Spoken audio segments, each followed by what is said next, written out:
Morning goods guys! At dahil off natin ngayon, halika samahan nyo ako tumakbo at magpapawis dito lang malapit sa aming lugar. Yan ay walang iba kundi dito lang sa King Fahad Circle na matatagpuan mo dito lang sa pagitan ng Uleya at Sulimanya area. Actually guys, itong pagtakbo at pagpapawis ko nakagawian ko na to magmula noon. Bakit nga ba? Kahit na alam natin na mas masarap matulog at gumising ng tanghali lalo kapag off mo, pero bakit ko pinipili ang gumising ng napakaaga para magpapawis?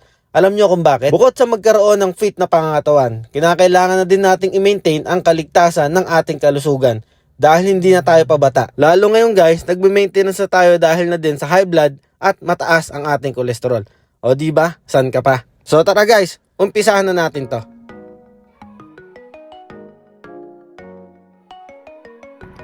So yun guys, bali ang gagawin lang natin is actually malayo to mahaba talaga to So siguro mga isang ikot lang tayo o dalawang ikot. Sabay push up. Then yun, walking muna tayo, sabay tatakbuhin natin yung isang buong ano na to. Buong ikot na to.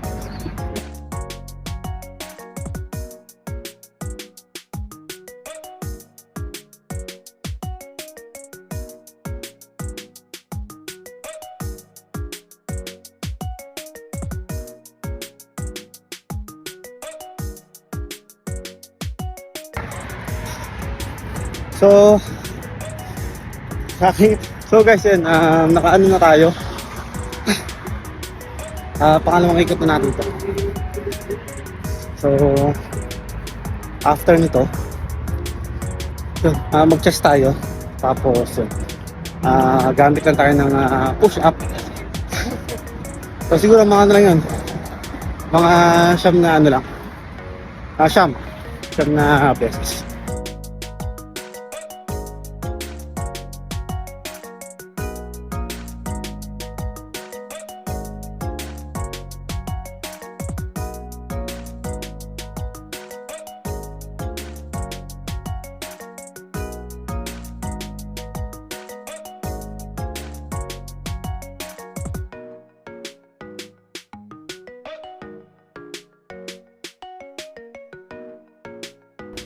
So guys, ayun, matapos tayo. So ganun lang naman ng ano natin, ang routine natin every off, yun, Friday yan. Matik yan kada umaga. Ano yan, jogging yan, tapos kaunting push up. So yun.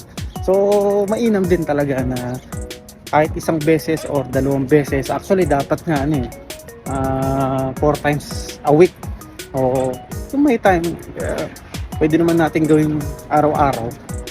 So mainam yun kasi at least kahit pa paano, diba, na-exercise muna natin yung katawan natin. Siyempre, kailangan ng katawan natin yun. So yun lang, ugalin din natin na na magkaroon tayo ng exercise, no? Siyempre, lalo dito sa abroad, no? So minsan sa sobrang busy natin, nawawalan na rin tayo ng oras sa pag-jogging, pag-exercise, which is dapat kailangan ng katawan natin.